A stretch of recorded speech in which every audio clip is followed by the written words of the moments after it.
নবম পরিচ্ছেদ। সমাধি মন্দিরে।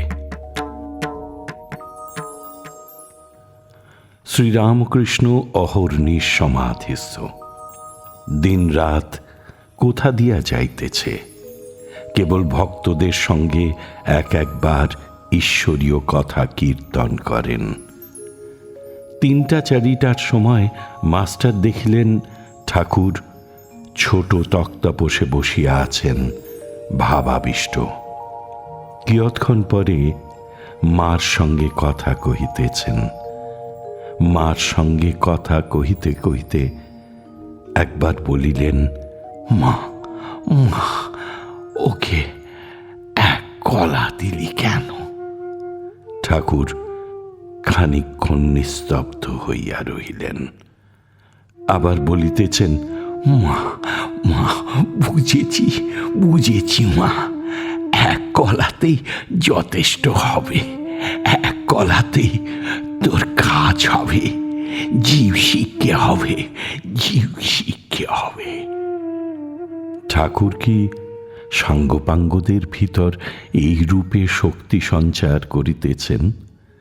এসব কি আয়োজন হইতেছে যে পরে তাহারা জীব শিক্ষা দিবেন? মাস্টার ছাড়া ঘরে রাখালও বসিয়া আছেন। ঠাকুর এখনো আবিষ্ট। রাখালকে বলিতেছেন, তুই রাগ করেছিলি? তোকে রাখালুম কেনে এর মানে আছে, ঔষধ ঠিক পড়বে বলে পিলে মুখ তুলে পর মানসার পাতা টাতা নিতে হয়। কিয়ৎক্ষণ পর বলিতেছেন, হাজরাকে দেখলুম শুষ্ক কাঠ, তবে এখানে থাকে কেন? তার মানে আছে, জটিলে খুটিলে থাকলে লীলা পোস্টাই হয় রে, লীলা পোস্টাই হয়। এবার মাস্টারের প্রতি বলছেন, ঈশ্বরীয় রূপ মানতে হয় গা। জগদ্ধাত্রী রূপের মানে জানো? যিনি জগৎকে ধারণ করে আছেন, তিনি না ধরলে, তিনি না পালন করলে জগৎ পড়ে যায়, নষ্ট হয়ে যায়। মন করিকে যে বশ করতে পারে, তারই হৃদয়ে জগদ্ধাত্রী উদয় হন। রাখাল তখন বলছে, মনোমত্তকারী সিংহ বাহিনীর সিংহ, তাই হাতিকে জব্দ করে রয়েছে।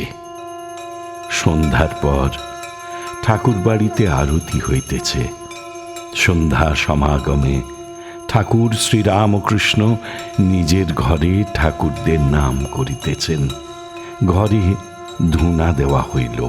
ঠাকুর বদ্ধাঞ্জলি হইয়া ছোট তক্তাপোষটির উপর বসিয়া আছেন। মার চিন্তা করিতেছেন। বেলঘরের শ্রীযুক্ত গোবিন্দ মুখুজ্জে ও তাহার বন্ধুগণ আসিয়া প্রণাম করিয়া মেঝেতে বসিলেন। মাস্টারও বসিয়া আছেন, রাখালও বসিয়া আছেন।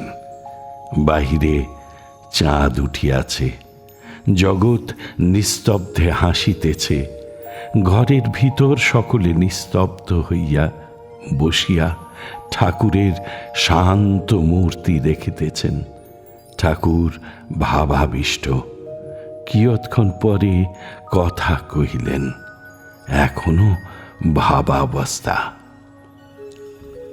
শ্যামারূপ, পুরুষ প্রকৃতি, যোগমায়া, শিবকালী ও রাধাকৃষ্ণ রূপের ব্যাখ্যা, উত্তম ভক্ত, বিচারপথ। শ্রীরামকৃষ্ণ বলছেন, বলো তোমাদের যা সংশয়, আমি সব বলছি। গোবিন্দ ও অন্যান্য ভক্তেরা ভাবিতে লাগিলেন।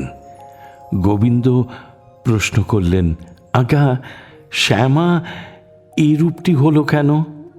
সে দূর বলে, কাছে গেলে কোনো রঙই নাই, দিঘির জল দূর থেকে কালো দেখায়, কাছে গিয়ে হাত করে তোলো, কোনো রং নাই। আকাশ দূর থেকে যেন নীল বর্ণ, কাছের আকাশ দেখো, কোনো রং নাই।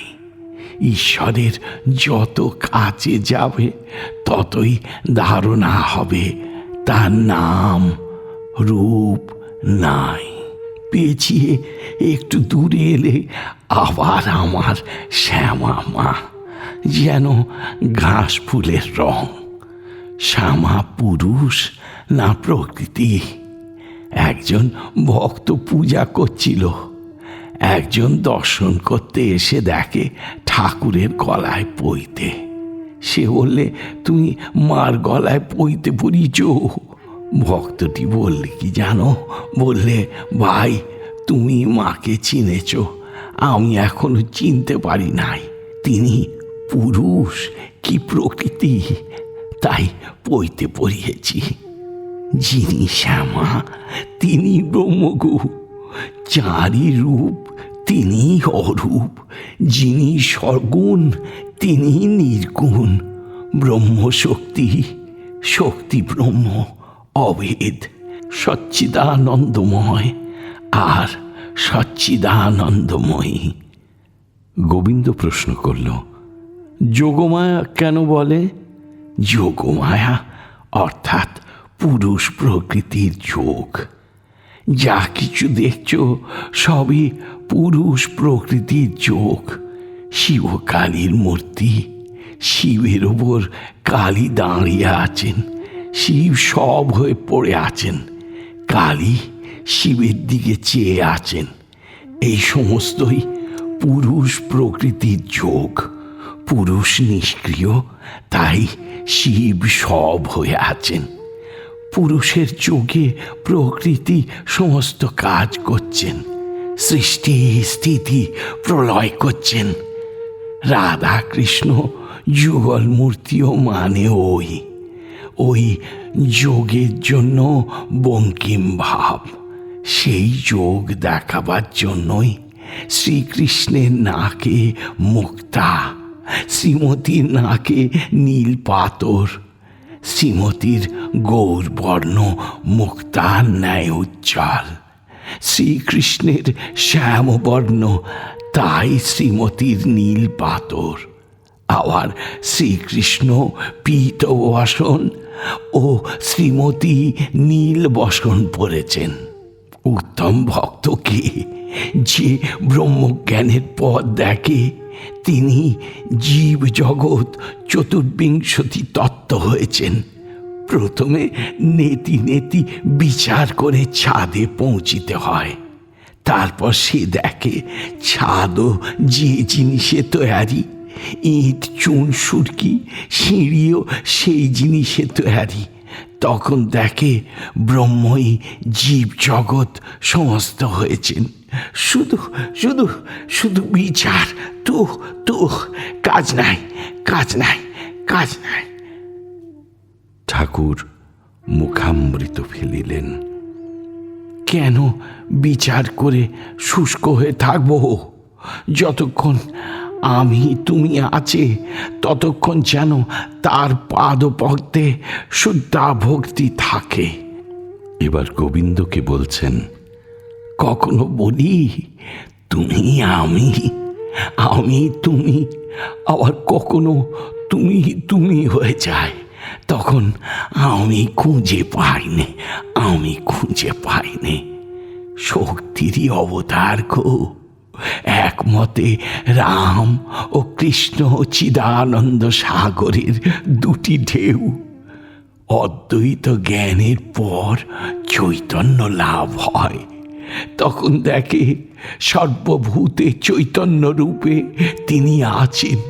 চৈতন্য লাভের পর আনন্দ, আনন্দ, অদ্বৈত চৈতন্য নিত্যানন্দ। ঈশ্বরের রূপ আছে, ভোগ বাসনা গেলে ব্যাকুলতা। মাস্টারের প্রতি বলছেন, আর তোমায় বলছি, রূপ ঈশ্বরীয় রূপ অবিশ্বাস করো না। রূপ আছে বিশ্বাস করো, তারপর যে রূপটি ভালোবাসো সেই রূপ ধ্যান করো। এবার গোবিন্দের প্রতি বলছেন, কি জানো, যতক্ষণ ভোগ বাসনা ততক্ষণ ঈশ্বরকে জানতে বা দর্শন করতে প্রাণ ব্যাকুল হয় না।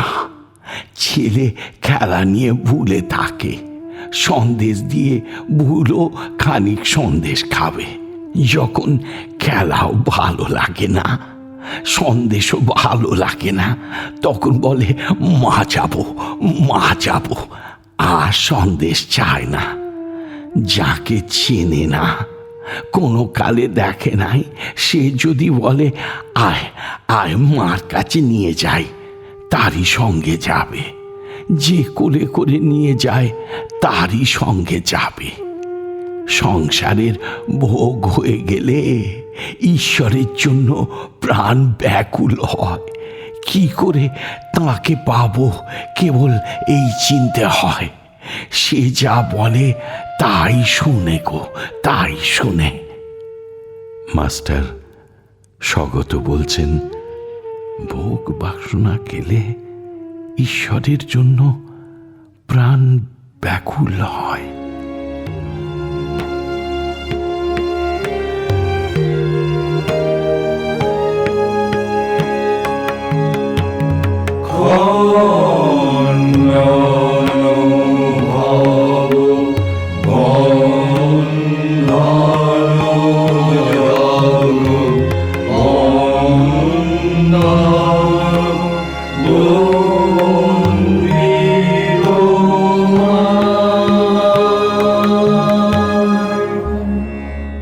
ঠাকুর ও মায়ের চরণে আপনাদের সবার মঙ্গল কামনা করি।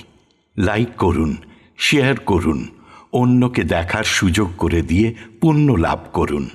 আর সাবস্ক্রাইব করুন, বেল আইকন পুশ করুন, যাতে আমাদের পরের নিবেদনের খবরটি আপনার কাছে পৌঁছয় সবার আগে। অমৃত কথন এই অনুষ্ঠানের আঙ্গিনা থেকে আপনাদের সবার সুখ, শান্তি, সমৃদ্ধি কামনা করে বলি হরি ওম রামকৃষ্ণ।